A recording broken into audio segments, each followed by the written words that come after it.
que son muy parecidas. Este es el inicio. Vamos a hablar efectivamente, como decía el presidente, de las células madre. Este es más o menos el programa que pretendo desarrollar.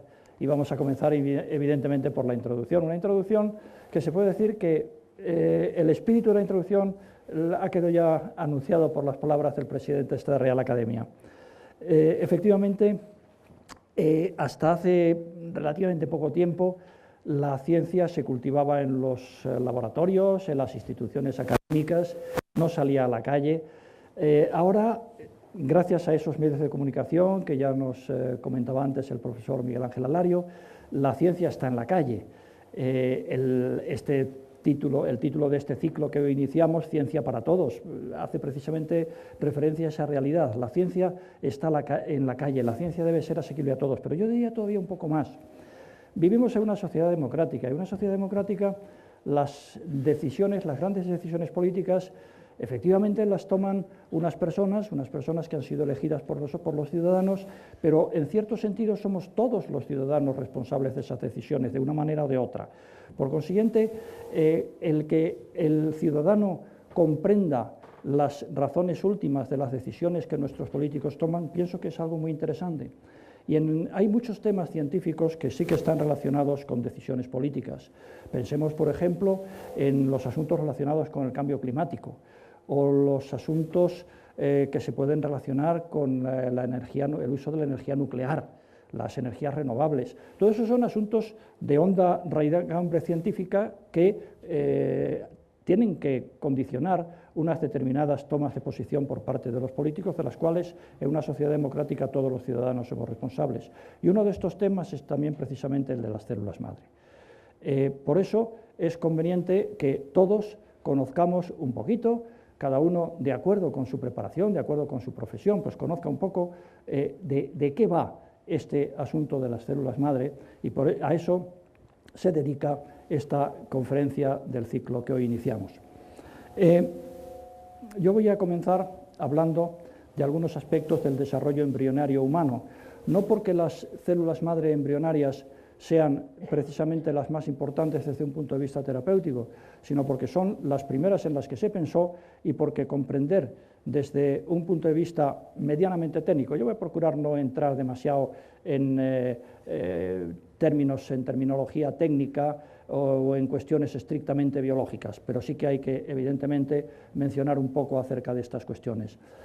Digo que el conocimiento medianamente técnico de cómo funcionan las células madre embrionarias hace posible comprender cómo funcionan las células madre de otros orígenes, de las cuales tendremos que hablar después.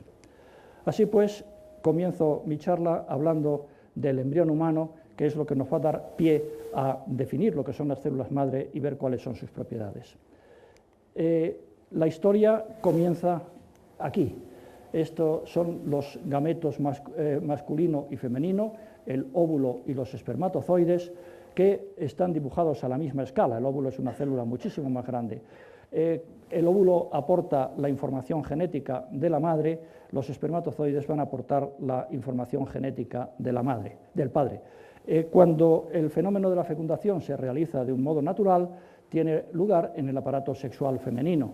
El ovario, los ovarios, son los órganos que producen los óvulos, y ahí tenemos señalado un óvulo que se acaba de formar en este ovario, y este conducto que comunica el ovario con el útero o matriz es lo que se denomina la trompa de Falopio.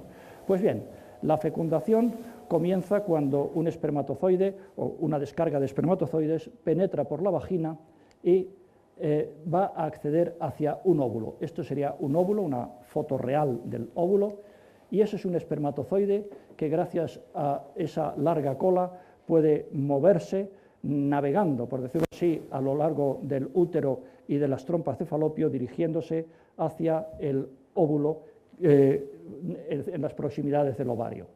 Este es el momento culminante en el cual un espermatozoide fecunda un óvulo.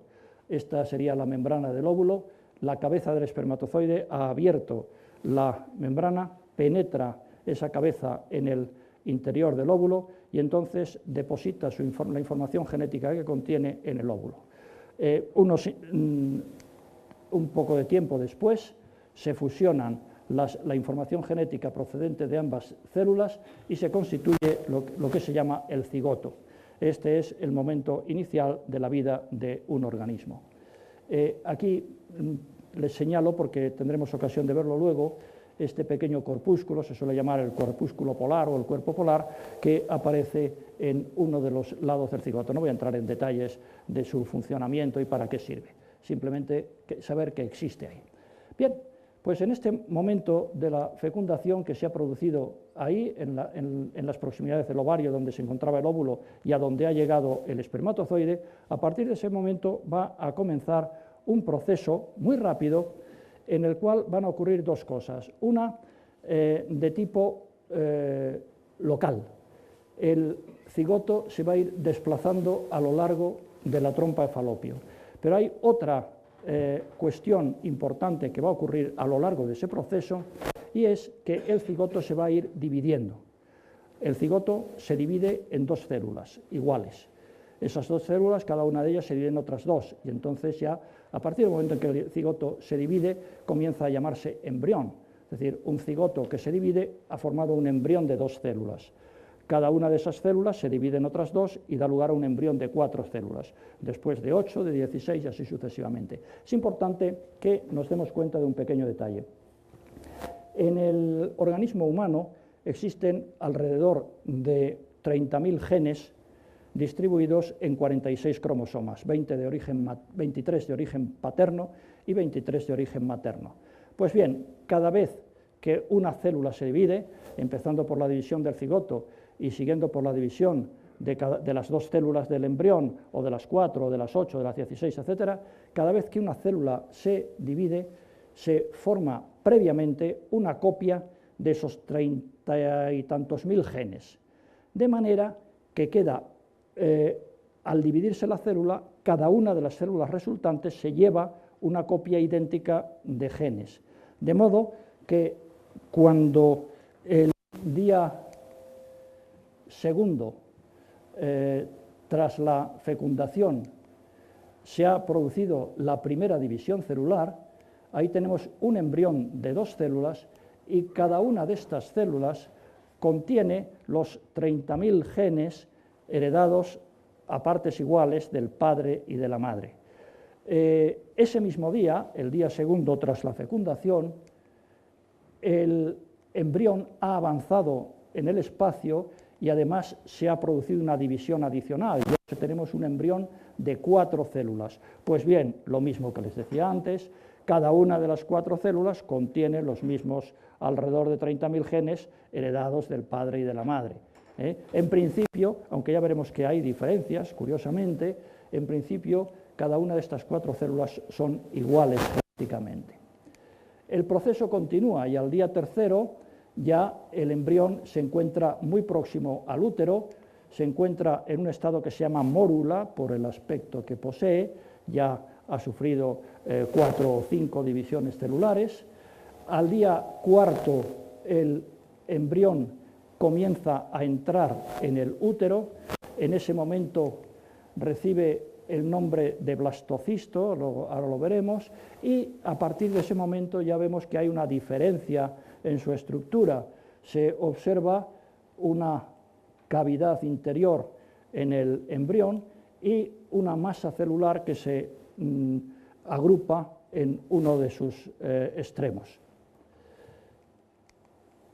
Vamos a fijarnos en este embrión que recibe el nombre de blastocisto. Yo creo que va a ser el único nombre un poco bárbaro que voy a mencionar a lo largo de esta charla, pero vale la pena porque tiene que ser varias veces. Aquí tenemos un blastocisto. Esa estructura es el cuerpo polar que les señalaba antes. Es curioso que se sigue conservando desde el cigoto hasta el blastocisto, se sigue conservando el cuerpo polar. Eso tiene importancia. Ahí ven la cavidad y esta es la masa celular interna. Bueno, pues hay un eje que pasa por el cuerpo polar y divide la zona donde está la cavidad de la zona donde está la masa celular interna, que se suele denominar el eje AV, es el que vemos ahí en vertical.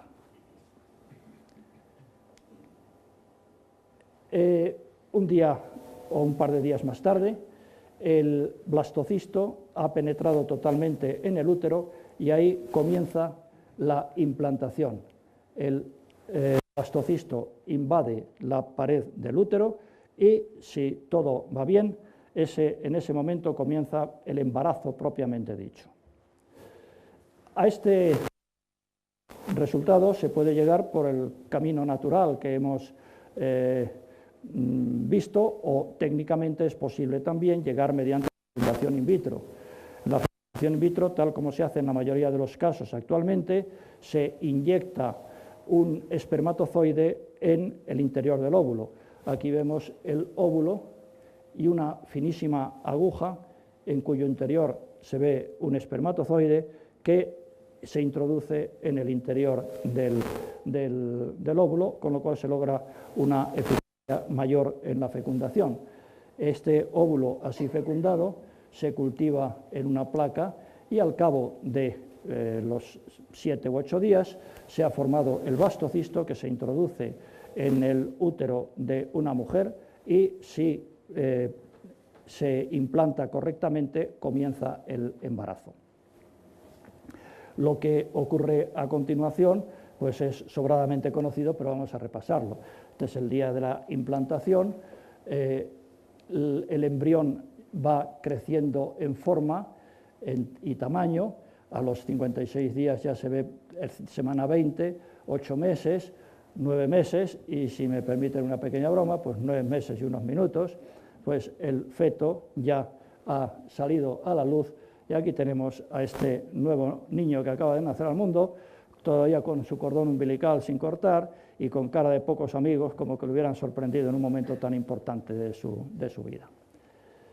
Pero bueno, a nosotros, para hablar de las células madre, nos interesa en el embrión temprano, y vamos a detenernos aquí. Ahí tenemos un embrión en el estado de mórula o un embrión en el estado de blastocisto. Las células de la mórula van a dar lugar a todas las células del blastocisto como consecuencia de las sucesivas divisiones, y del blastocisto va a salir el adulto, que es el feto, el niño y el adulto después, ¿no? Pero el destino de las células del blastocisto no es equivalente. Las células de la envoltura dan lugar fundamentalmente a la placenta, y son las células de la masa celular interna las que van a dar lugar al adulto. Es decir, que las células del sistema nervioso, del sistema circulatorio, de la piel y un larguísimo etcétera, para cubrir todos los órganos del organismo adulto, se han formado a partir de las células de la masa celular interna. Por eso aparece una nomenclatura que es interesante que conozcamos. A las células de la mórula se les llama células totipotentes, porque tienen potencia, son potencialmente capaces de dar cualquier cosa, es decir, de dar piel, de dar sistema circulatorio, de dar lo que sea, incluso de dar lugar a la placenta. Y a las células de la masa celular interna se les llama células pluripotentes. Tienen una potencialidad un poquito limitada. Esas células ya no van a dar lugar a la placenta, pero sí que van a dar lugar a todos los órganos del organismo adulto, todos los tipos celulares del organismo adulto. Las células totipotentes o pluripotentes de los embriones tempranos reciben el nombre de células troncales. Lo de células madre es un nombre no demasiado correcto, pero se ha popularizado en castellano y yo me voy a referir a partir de ahora como células madre. Pero el nombre más correcto técnicamente es el de células troncales, que sería la traducción de la terminología anglosajona stem cells. Bueno, pues estas células, tanto las células de la mórula como las células de la masa celular interna, tienen una serie de propiedades que son las que asignamos a las células madre. Cuando queremos decir esto es una célula madre, es porque tiene las propiedades que voy a señalar a continuación. En primer lugar, pueden dividirse muchas veces. Ya hemos visto que las células del embrión se divide 2, 4, etc., un número muy grande de veces. No están diferenciadas. En principio, son todas las células iguales, aunque, repito, hay sutiles diferencias que veremos al final. Pueden diferenciarse en respuesta a determinados estímulos, y esto no es más que un dato de experiencia elemental. Si a partir de la masa celular interna, donde todas las células morfológicamente son aparentemente iguales, van a salir células de la piel, células del sistema nervioso, etcétera, quiere decir que en algún momento se han especializado en ir por un determinado camino. Bueno, pues nosotros llamamos células madre a todas las que tengan estas cualidades: poderse dividir muchas veces, no estar especializadas o no estar diferenciadas y poder diferenciarse en respuesta a determinados estímulos. Aquí tenemos en este esquema una célula madre, se divide y da dos células en principio idénticas. Ya les he comentado antes, y no les voy a seguir cansando, pues antes de dividirse se ha duplicado la información genética para que cada una de las células resultantes tenga la misma dotación de genes que tenía la célula original. Y se divide una vez, se divide otra vez. Pero llega un momento en la división en que se produce lo que se llama una división asimétrica. Fíjense que mientras que en las divisiones anteriores de cada célula salían dos iguales, ahora de esta célula resulta una célula madre idéntica, pero otra que tiene una pequeña diferencia. Yo he señalado hoy esa pequeña diferencia poniéndola de un color distinto. Quiere decir que esa célula ya ha estrechado su potencialidad de diferenciación. Una célula madre, estrictamente hablando, puede dar lugar a cualquiera de las células del organismo adulto. Esta célula que resulta ya se ha estrechado un poquito y entonces va a dar lugar a muchas células, pero no a todas. Técnicamente, estas células se llaman células progenitoras. De ahí viene lo que les decía antes, que no es correcto hablar de células madre, porque en nuestro idioma diferenciar entre madre y progenitora sería muy distinto. Sería muy difícil, perdón. Pero bueno, se suele aplicar la designación de células madre para referirse tanto a las troncales, las auténticas células madre, como a las progenitoras. Así se había quedado. Y las células progenitoras siguen dividiéndose, manteniendo esa especialización, hasta que llega un momento en que queda, pues eso no es un huevo frito, sino que es una forma de representar pues una célula ya diferenciada. Llega un momento, se va estrechando la potencialidad de diferenciación cada vez más, hasta que llega un momento en que sale la célula especializada, la célula diferenciada. El nombre de células troncales se puede aplicar a las totipotentes, pluripotentes, y a veces se aplica también a las multipotentes, que ya tienen una capacidad más estrecha. El de células progenitoras tiene este campo de aplicación y, en general, en castellano llamamos células madre a todo este conjunto, todas las células que pueden dar lugar a distintos tipos celulares, a diferencia de las células unipotentes, que son las que ya solamente dan lugar a células idénticas a sí mismas. ¿De acuerdo?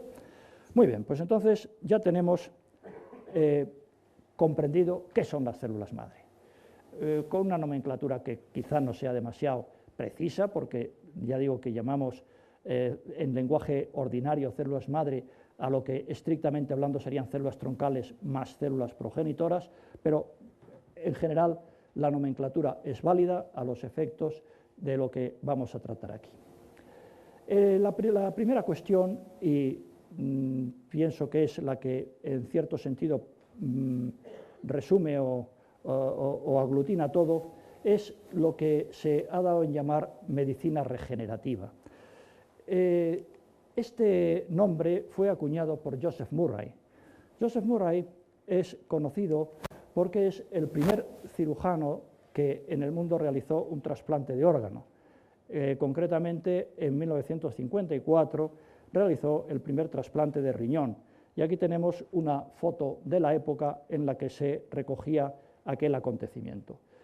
Joseph Murray, en 1990, recibió el Premio Nobel de Medicina por su contribución indiscutiblemente importante a la cirugía de trasplantes.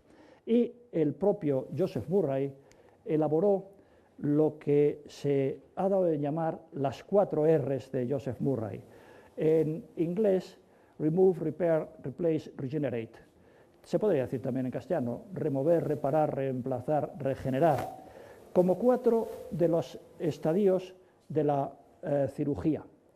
Decía Joseph Murray, inicialmente la cirugía se limitaba a eliminar, remover el órgano dañado, una pierna gangrenada, pues para que no se extendiera el daño, el resto del organismo se amputaba y ya está. Esa era la primera adquisición de la cirugía.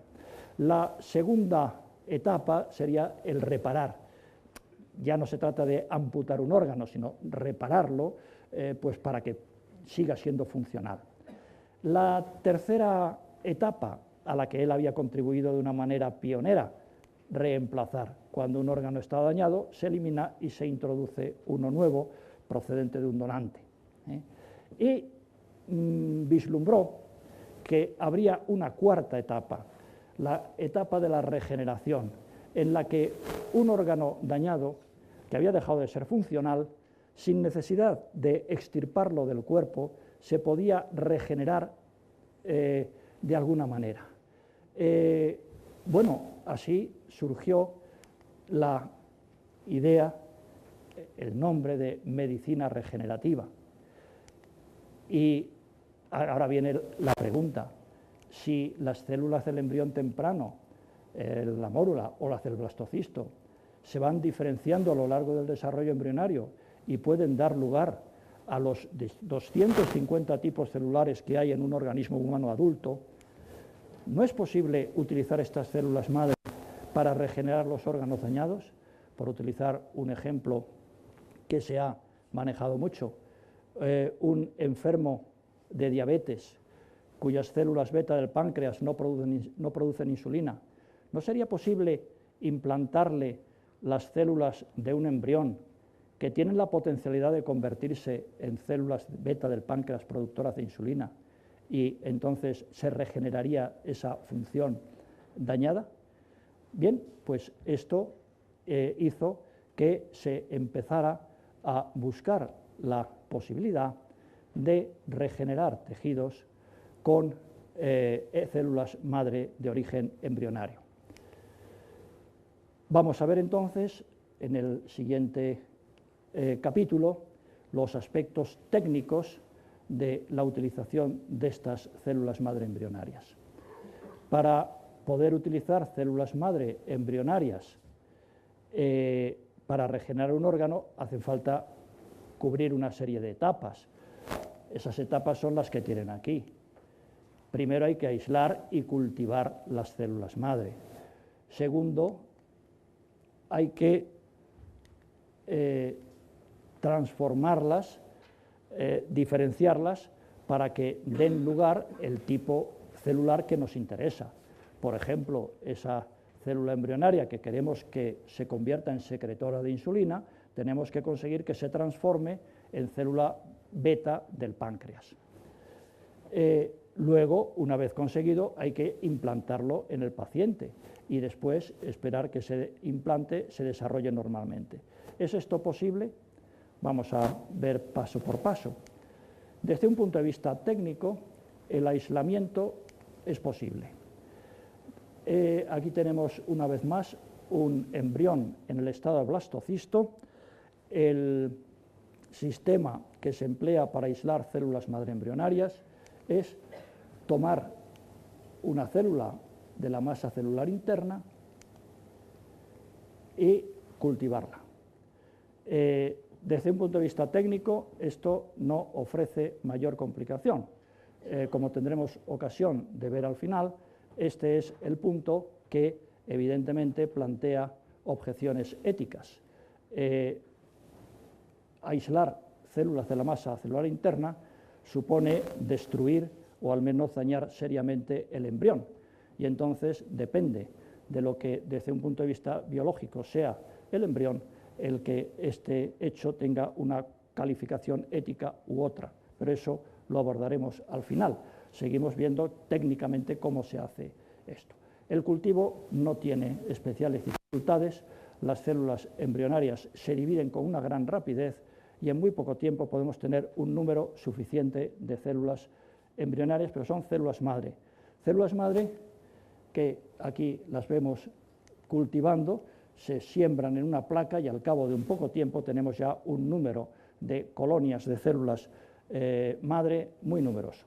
Pero esas células hay que transformarlas para que nos den los tipos celulares que nosotros queremos. Idealmente el proceso está señalado aquí. A partir del blastocisto se obtienen las células madre embrionarias y se trataría de diferenciarlas para que dieran células de páncreas, células de músculo cardíaco, neuronas o lo que fuera. Este es un proceso que no está resuelto, ni mucho menos. Existen distintos procedimientos mediante la utilización de unos compuestos que se denominan factores de crecimiento, mediante los cuales se puede diferenciar mayoritariamente una población de células madre para que mayoritariamente contenga células pancreáticas o células de músculo cardíaco o neuronas, pero nunca se logra un 100% de diferenciación. Eso que de un modo natural ocurre, in vitro no es todavía posible hacerlo. Y entonces lo más que se puede llegar es a una población que contiene 90% de células de páncreas y un 10% de células de otro tipo. Evidentemente, si se quieren utilizar una implantación de células pancreáticas, hay que purificar esas células pancreáticas de esa población heterogénea, aunque enriquecida en ellas. Este es un aspecto extraordinariamente delicado y que no se ha logrado en la mayoría de los casos solventar. Suponiendo que esto se supera, hay que implantarlo en el paciente. Y aquí viene un problema importante, que es el problema del rechazo. De la misma manera que en un trasplante de órgano se produce un rechazo si el órgano no es totalmente inmunocompatible, de la misma manera se produce ese rechazo si se implantan células de un embrión en un adulto. Evidentemente, desde un punto de vista inmunológico, el embrión tendrá unas características distintas de las que tiene el adulto y, en mayor o menor medida, siempre habrá rechazo. Pasa como en los trasplantes de órganos, que la persona trasplantada tiene que estar inmunosuprimida habitualmente de por vida. Inmunosuprimida es decir, pues, que haya sufrido un tratamiento mediante el cual se eliminan sus defensas para evitar el rechazo. Esto, evidentemente, permite superar en la mayor parte de los casos el problema del rechazo, pero como contrapartida plantea el problema de que una persona inmunosuprimida está más expuesta a infecciones que cualquier otro. De hecho, la mayor parte de los fracasos de los trasplantes no se producen por rechazo, sino por infecciones colaterales, consecuencia de la inmunosupresión. Finalmente, hay que esperar que el implante se desarrolle normalmente, y aquí viene otro problema.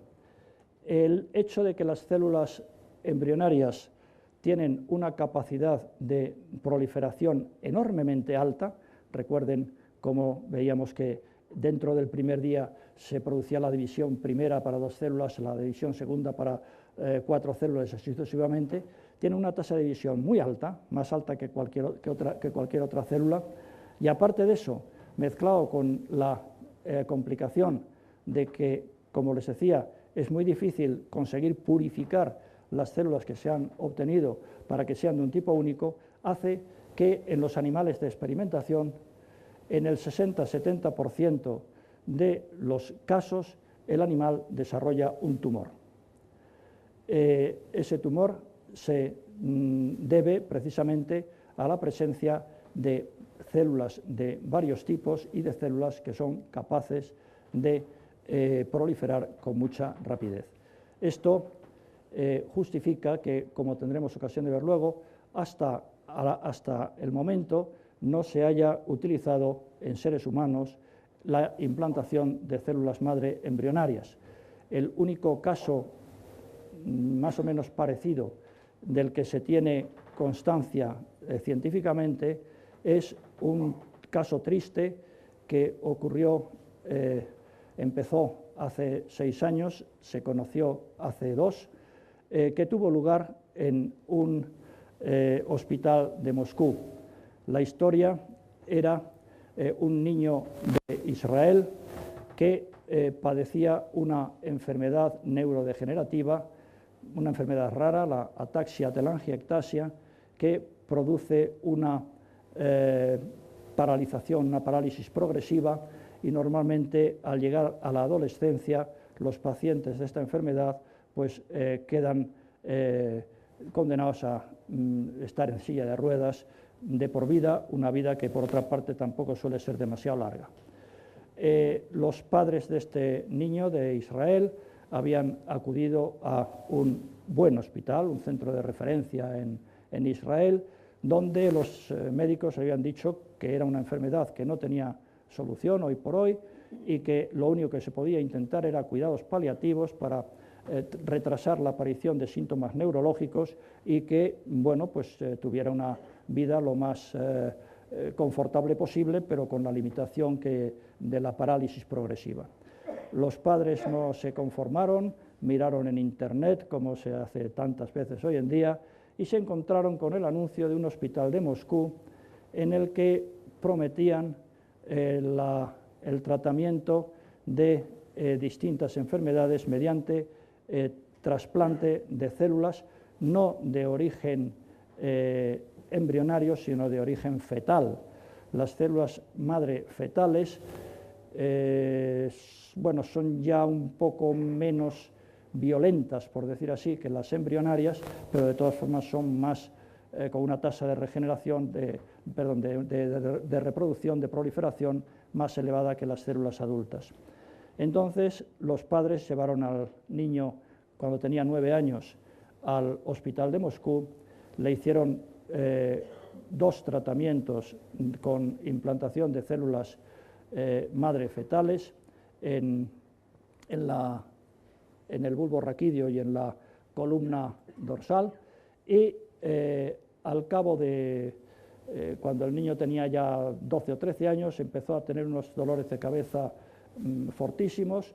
Los padres lo llevaron de nuevo al hospital de Israel y allí le encontraron 2 tumores, un tumor cerebral y otro tumor en la médula espinal, a la altura de la cauda-equina.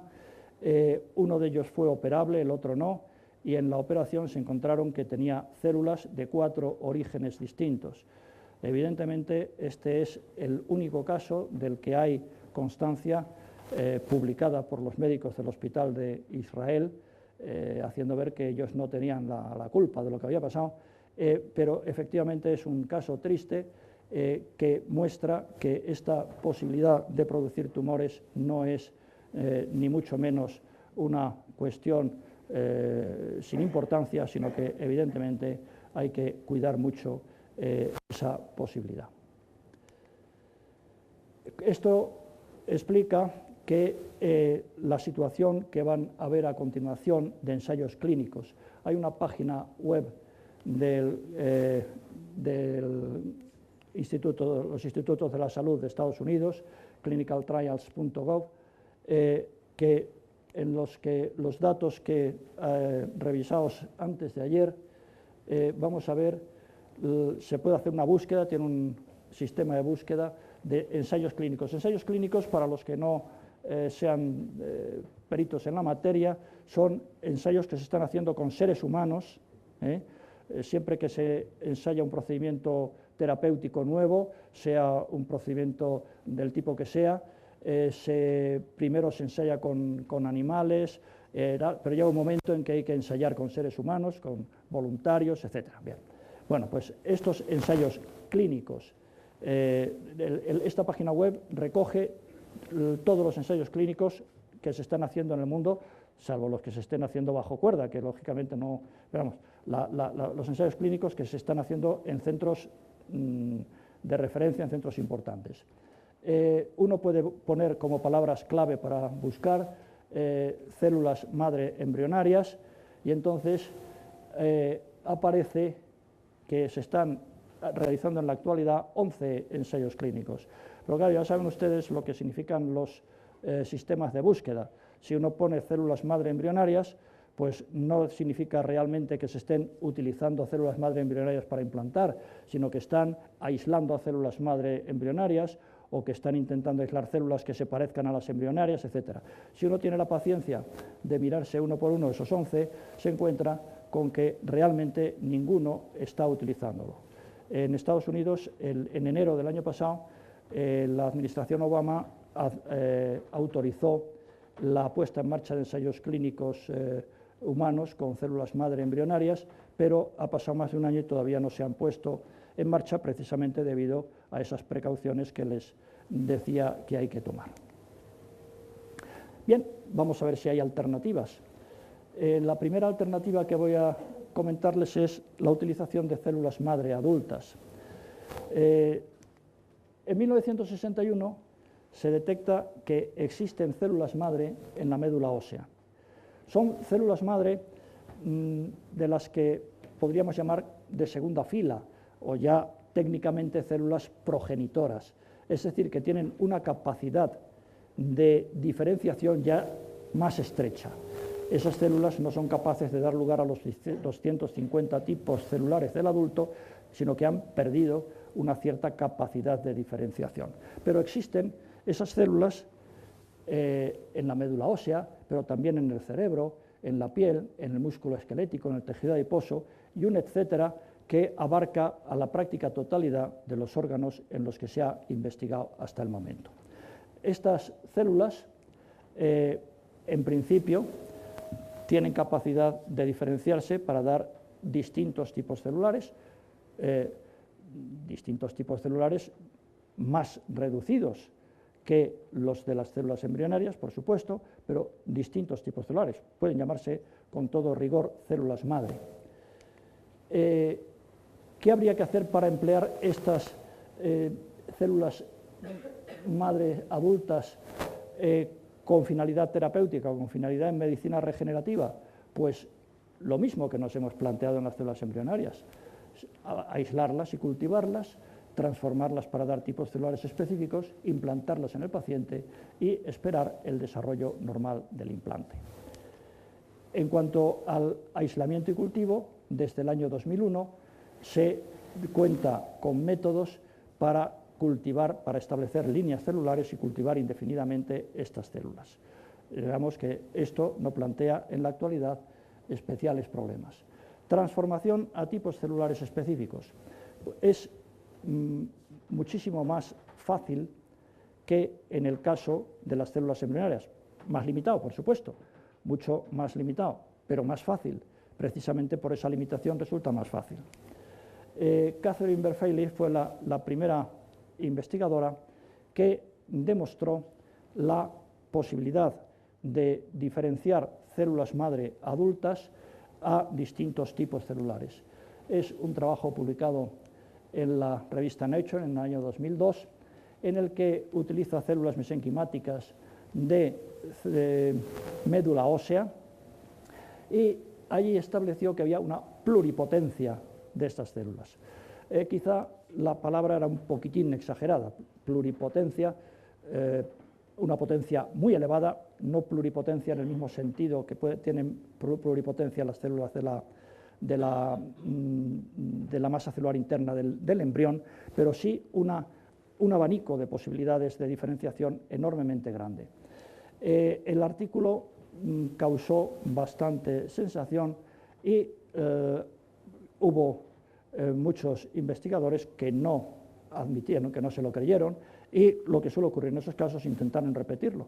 El caso es que al intentar repetir los ensayos de Catherine Verfaillie, pues se demostró que efectivamente las células de la médula ósea tenían una potencialidad de diferenciación bastante grande. Por ejemplo, las células mesenquimáticas de médula ósea o de tejido adiposo son capaces de dar como ejemplo a células de hueso, de cartílagos, de tejido adiposo, de músculo, de piel, es decir, que tienen una versatilidad, una plasticidad, se suele decir, bastante grande. Esta plasticidad se ha demostrado para todas las células madre adultas con las que se ha trabajado hasta ahora. Evidentemente, repito, la plasticidad es mucho más limitada que la de las células embrionarias. Las células madre embrionarias pueden dar lugar a 250 tipos celulares. Las células madre de un tejido adulto pueden dar lugar pues, a 10 o 12 tipos celulares, pero claro, como existen en muchos tejidos, pues de otro tejido pueden dar lugar a otros 8 o 10 tipos celulares, con lo cual se cubre un abanico que abarca pues, por lo menos el 50% o más de los tipos celulares del adulto. Un artículo muy reciente de diciembre pasado pues, utiliza una metodología distinta de endotelio vascular, es decir, de pequeños vasos sanguíneos. Son unas células muy fáciles de obtener tras una biopsia superficial de piel. Se pueden obtener unas células madre endoteliales, ahí ven su aspecto al microscopio, que mediante un tratamiento con un factor de crecimiento da lugar a células madre auténticas. Entonces, en 2 etapas se obtienen células madre y con esas células madre se ha conseguido regenerar hueso y regenerar cartílago. Es decir, que las posibilidades, fíjense cómo se diferencian células de la pared de una vena, se pueden convertir en células de hueso, ¿no? Es decir, que la plasticidad de las células madre del adulto es bastante elevada. El siguiente paso, la implantación del paciente. Aquí no hay problemas de rechazo, porque se hace normalmente un autotrasplante. Lo que no es posible con las células embrionarias, es posible hacerlo con las células madre adultas. Por ejemplo, para regenerar fibroblastos, y es una técnica que se utiliza ya de rutina, por ejemplo, aquí en Madrid, en el Hospital de la Paz, se aíslan células madre de tejido adiposo. Una liposucción como las que se utilizan en cirugía estética extrae una cierta cantidad de tejido adiposo, a partir de ahí se aíslan células madre. Estas células madre se cultivan, cuando ya se ha alcanzado un número suficiente se induce la diferenciación para que den células madre de piel y estas células madre de piel se depositan en las heridas de una intervención quirúrgica, con lo cual se logra un índice de cicatrización muy superior al de una intervención quirúrgica normal, cosa que, por ejemplo, para una patología en la que se está utilizando en este Hospital de la Paz de forma de rutina es la fístula anal, que es una enfermedad no mortal, pero una enfermedad muy molesta y que tiene el inconveniente de recidivar con mucha facilidad por la difícil cicatrización. Pues la implantación de células madre procedentes de tejido adiposo conduce a una cicatrización muy superior a la normal y por consiguiente a la eliminación o la disminución del número de recidivas.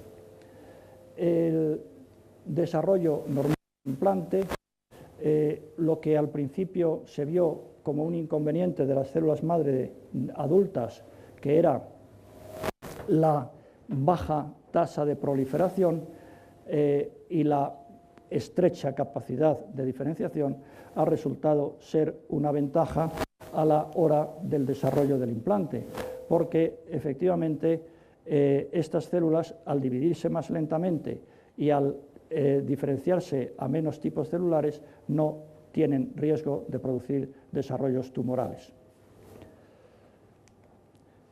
Consecuencia, mientras que en la actualidad había 11 ensayos clínicos en marcha con células madre embrionarias, con células madre adultas, el mismo día, antes de ayer, había 3.265 ensayos clínicos en marcha. Claro que de los 3.265 pasa lo mismo que antes, no todos están realmente empleándolas para implantar en adultos. Hay que tener mucha paciencia para revisar uno por uno los 3.265 expedientes. Sinceramente tengo que decirles que no he hecho la revisión, pero sí he hecho un muestreo. He hecho un muestreo que creo que más o menos es significativo, con lo cual los datos que les voy a poner ahora son estimaciones a partir del muestreo. Mientras que no hay ningún ensayo clínico en marcha que utilice realmente implantación de células madre embrionarias, hay en todo el mundo, número estimado, alrededor de 1.600 ensayos clínicos que sí que están realizando estos implantes. ¿Y en qué patologías lo están usando? Pues mayoritariamente en cáncer hematológico. No en vano el trasplante de médula se viene utilizando, por ejemplo, como una medida terapéutica de la leucemia desde hace mucho tiempo, pero también se está utilizando para otras patologías. Y si nos fijamos en estas otras patologías, hay tumores, aparte de los tumores hematológicos, sobre todo tumor de mama, tumor de cerebro, del tracto genitourinario, son casos muy abundantes en los que se está utilizando en ensayos clínicos esta metodología. En patologías no tumorales destaca la utilización en patologías coronarias. Se hace ya de rutina, entre comillas, tampoco, no son de rutina cuando son ensayos clínicos, pero se hacen con bastante frecuencia en muchos hospitales, por lo menos que yo sepa en 2 hospitales españoles. Se están haciendo implantaciones de células madre procedentes de músculo esquelético, músculo de la pierna, o de médula ósea, para regenerar miocardio tras un infarto masivo. Parece ser que las células madre de médula ósea o de músculo esquelético no se convierten realmente en cardiomiocitos, es decir, en células del miocardio, sino que lo que hacen es estimular a las propias células madre presentes en el corazón para que regeneren el corazón. Es decir, que aunque sea un efecto indirecto, y hay que investigar mucho todavía los mecanismos por los que esto sucede, indudablemente el resultado de los ensayos clínicos está siendo bastante satisfactorio. No solamente se regenera en bastante proporción el miocardio, sino que también se revasculariza. La pérdida de arterias que supone la oclusión de las coronarias por una placa de ateroma se supera por la nueva revascularización que inducen también estas células madre implantadas. Pero hay una cuestión que hay que comentar. Existe una alternativa adicional enormemente importante, que es la reprogramación de células somáticas. Esta es una técnica verdaderamente sorprendente que ha comenzado hace escasamente 5 años. El profesor Shinya Yamanaka de la Universidad de Kioto, a quien vemos aquí con su equipo de investigación, numeroso equipo de investigación, por cierto, a los pies de un cerezo en flor como buenos japoneses, pues este equipo de investigación de la Universidad de Kioto describió en 2006, en junio de 2006, hace no llega a 5 años, describió por primera vez el siguiente procedimiento. Yamanaka se preguntó, esto es un fibroblasto, una célula de piel, y esto una célula pluripotente como las del embrión. Esta célula y esta otra tienen los mismos genes. Ya les he comentado antes que en las sucesivas divisiones celulares se va manteniendo la dotación genética. El fibroblasto tiene los mismos 30.000 genes que tiene una célula pluripotente o totipotente. ¿Por qué esta célula está especializada y por qué esta no? ¿Qué le falta a esta para tener ese abanico de diversificación que tienen las células pluripotentes? Bueno, pues para sorpresa de la comunidad científica, Yamanaka encontró que solamente le faltaba que funcionaran 4 genes. De los 30.000, con 4 que funcionaban en el fibroblasto, y si entraran a funcionar, si se pusieran a funcionar, el fibroblasto dejaría de ser una célula especializada y se convertiría en una célula pluripotente, en principio equivalente a las células embrionarias. Los genes son estos 4 que hay aquí. Bueno, pues basta introducir esos 4 genes en una forma funcional en el fibroblasto para que comience a transformarse y adquirir pluripotencia. Publicó los resultados de su experimento en la revista Cell. Para los que no sean especialistas en el campo, la revista Cell es la revista de mayor factor de impacto del mundo en biología. Es la revista puntera, por encima incluso de la revista Nature, que es la que suele conocerse más, pues en biología es la revista puntera en impacto de su investigación.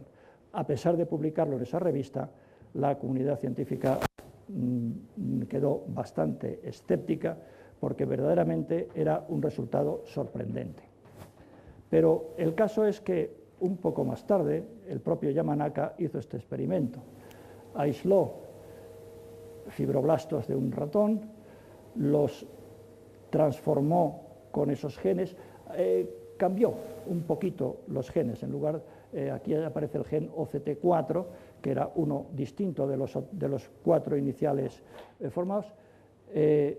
Aisló a partir de ahí las células que él comenzó a llamar pluripotentes, células troncales o células madre pluripotentes inducidas, de ahí la I que aparece al principio, y estas células que él aseguraba que eran idénticas a las de un embrión, las cultivó, consiguió generar un blastocisto, y este blastocisto dio lugar a un ratón que lo tenemos ahí.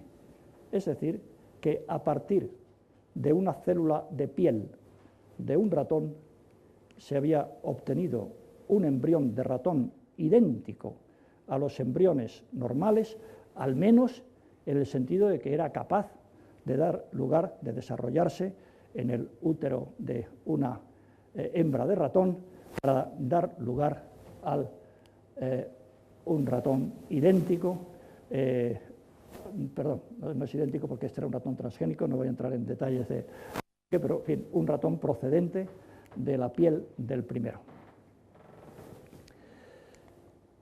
Claro, esto abre una cantidad inmensa de posibilidades, porque fíjense, aquí tenemos un paciente de una enfermedad cualquiera, a partir de un fibroblasto de su piel, una pequeña biopsia que no daña absolutamente nada, se pueden obtener células pluripotentes inducidas, se pueden diferenciar a distintos tipos celulares y estos tipos celulares se pueden utilizar para medicina regenerativa, con el propio paciente, con el cual no hay problemas de rechazo, o se pueden utilizar como modelo para estudiar diversas enfermedades. Claro, esto abrió tantas posibilidades que el estudio de las células pluripotentes inducidas, IPS, ha dado lugar a una avalancha increíble de publicaciones en los menos de 5 años que han transcurrido desde el descubrimiento de Yamanaka. En esta escala temporal les voy a ir presentando algunos hitos. Pido perdón porque está hecho de una manera un tanto subjetiva. Los que a mí me han parecido hitos más destacados en el camino de las células madre inducidas. Pues en junio de 2006, Yamanaka obtiene por primera vez células pluripotenciales inducidas de ratón. Un año después se comprueba que pueden diferenciarse para dar distintos tipos celulares. Un poco más de un año después, el propio Yamanaka obtiene por primera vez células pluripotenciales humanas, pero claro, Esto tenía una serie de inconvenientes que había que superar. En primer lugar, la introducción de esos 4 genes en las células de piel había que hacerla, la hizo al principio mediante un vector vírico. Meter un virus en una célula humana y luego esa célula humana implantársela a un paciente, pues hay bastantes escarmientos con las técnicas de terapia génica como para andar con cierta precaución. Entonces, una primera cosa que había que hacer era superar ese inconveniente. A finales de 2007 se encuentra que uno de los 4 genes, el CEMIC, que además es un oncogen capaz de producir tumores, es dispensable. Ya hemos quitado un problema. A finales de 2007 también se logra la primera curación de un ratón de anemia falciforme. A mediados de 2008 se obtienen células iPS humanas a partir de pacientes de distintas enfermedades, con lo cual el abanico que les decía al principio se va abriendo. Finales de 2008 se consigue la reprogramación de células de ratón sin necesidad de meter DNA nuevo, con lo cual el problema de los virus se estaba solventando. Diciembre de 2008, células iPS humanas de pacientes de enfermedades neurodegenerativas, que siempre son pues una carga importante, objetiva y subjetiva en la patología. Abril de 2009 se consiguen eliminar los genes de reprogramación, es decir, esos genes que se han introducido se pueden quitar después, pero más importante todavía es que un pelín después se consigue con la producción de células iPS sin necesidad de introducir nuevos genes, con procedimientos simplemente de introducción de las proteínas resultantes. Julio, no me acuerdo si julio o agosto de 2009, se publica un artículo que me parece interesante reseñarlo por lo que supone y porque además es de un autor español, Juan Carlos Ispizúa, que comenzó su carrera investigando con células madre embrionarias y al aparecer las células pluripotenciales inducidas se convenció de que el camino estaba por aquí, se pasó al estudio de las células iPS y consiguió corregir anemia de Fanconi en células iPS humanas. Lo que no está hecho todavía es la fase definitiva, que es implantar esas células corregidas en el paciente. Evidentemente eso habrá que esperar bastante. Bien, y no les canso, pero a finales de 2009 se consigue un procedimiento que mejora 200 veces el rendimiento de obtención de células madres, se obtienen neuronas, se curan o se mejoran los síntomas de ratas que tienen enfermedad de Parkinson. El último ya en enero de este mismo año, pues un paciente con talasemia, un paciente humano con talasemia, que es una enfermedad que carece de las cadenas, la cadena beta de la hemoglobina, se consigue corregir en células iPS. ¿Dónde llegará? Pues no lo sabemos, pero indudablemente el avance va resultando vertiginoso y es de esperar que se consigan grandes resultados mediante esta metodología.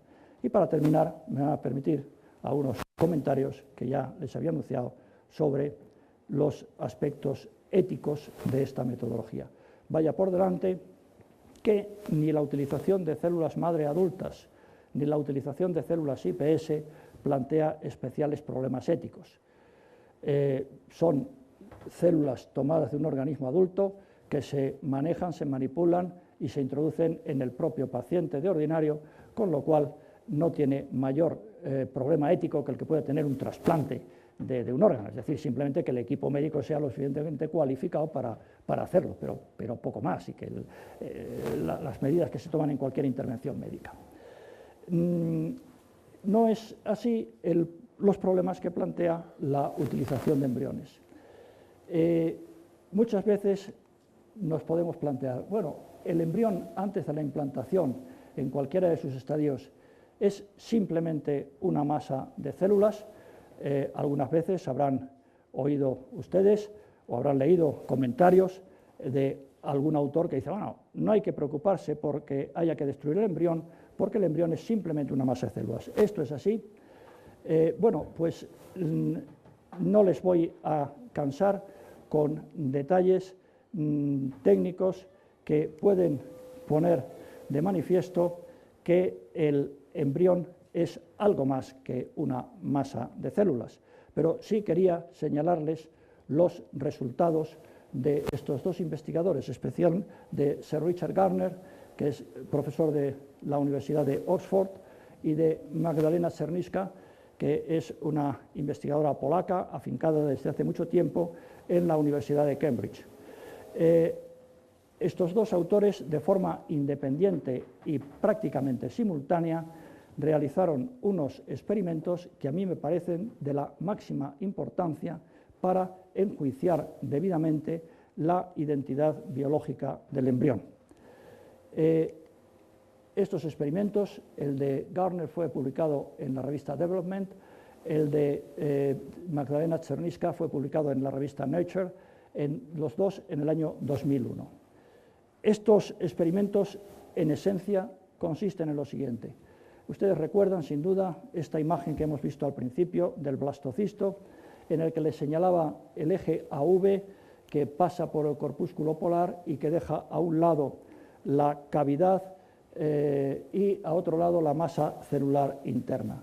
Pues bien, lo que demuestran por técnicas independientes pero muy parecidas, técnicas que en esencia consisten en introducir una marca, ese puntito que ven ahí, o dos marcas, esos que ven aquí, una marca en la zona del corpúsculo polar que marca el eje AV y otra en una dirección girada 90 grados, en un plano perpendicular al anterior. Estas marcas quedan en la membrana que recubre al embrión y demuestran independientemente que esas marcas no se mueven de su sitio durante el desarrollo embrionario. Es decir, que nos sirven para saber dónde se encontraba el eje AV y dónde se encuentra el eje transversal. Pues bien, el resultado es que al llegar al blastocisto, vean ahí la marca que se introdujo ahí y ahí las dos marcas. Al llegar al blastocisto, sistemáticamente se encuentra que el eje AV, que separa la cavidad de la masa celular, coincide exactamente con el eje del embrión de dos células que pasa por el corpúsculo polar. ¿Esto por qué digo que tiene un significado especial? Lo vemos en este montaje fotográfico.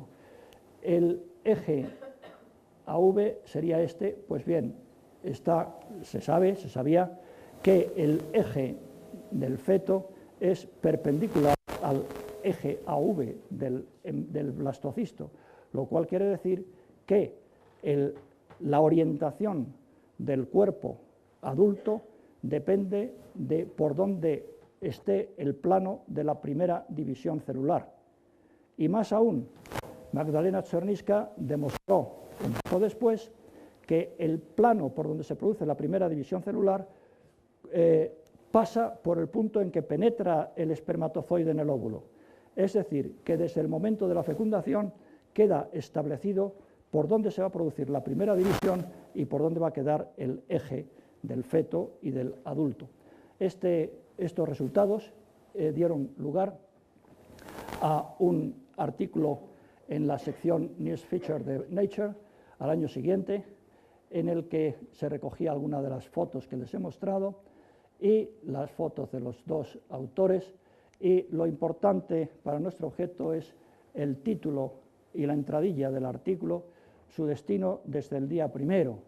El plan del cuerpo de los mamíferos comienza a establecerse en el momento de la concepción. Y el artículo terminaba con un párrafo que ahí lo vemos ampliado, decía: lo que está claro es que los biólogos del desarrollo no pueden despreciar los embriones de mamíferos tempranos como unas masas indiferenciadas de células, pero esto les deja bastantes cosas para trabajar todavía. Y, si me permiten, la última cosa que se ha publicado en Nature Cell Biology, el número de hoy, que no me ha dado tiempo a leer nada más que el resumen y por consiguiente no les puedo contar mucho más, en un embrión de 4 células, donde aparentemente las 4 células eran iguales, aunque, como les decía antes, hay sutiles diferencias, la propia Magdalena Czerniska ha demostrado que la expresión del gen OT4, que es precisamente uno de los 4 factores que consiguen la reprogramación, tiene una expresión diferencial en cada una de las 4 células, lo cual quiere decir que al menos desde el momento en que el embrión tiene 4 células, ya está establecido el destino de cada una de esas 4 células. La cuestión es lo suficientemente importante como para efectivamente seguir pensando que un embrión es simplemente una masa indiferenciada de células. Un embrión, hay que concluir, es un organismo de la especie Homo sapiens en estado embrionario, por supuesto. No podemos decir que sea un adulto, ni muchísimo menos, pero tampoco podemos decir que sea una masa indiferenciada de células. Conclusiones, pues evidentemente, tanto desde un punto de vista ético como desde un punto de vista técnico, por las razones que les he dado, creo que es evidente que en el momento presente es fundamental continuar la línea de experimentación clínica con las células madre adultas y seguir desarrollando las células iPS, que es donde yo pienso que estará el futuro, pero todavía hay que superar muchos obstáculos, muchas dificultades antes de que se pueda poner en marcha los primeros ensayos clínicos. ¿Medicina regenerativa nos podemos preguntar? Pues yo creo que sí, con un muy razonable optimismo, pero al mismo tiempo sin crear falsas esperanzas. No podemos echar las campanas al vuelo y decir ya está todo resuelto, porque no es verdad. Lo que sí es cierto es que en el momento presente las células madre adultas y en un futuro, no sabemos si próximo o no, perdonen que no me haya traído la bola de cristal para hacer un vaticinio, en un futuro más o menos próximo, las células iPS podrán prestar un servicio imponente a la medicina regenerativa. Y nada más, muchas gracias.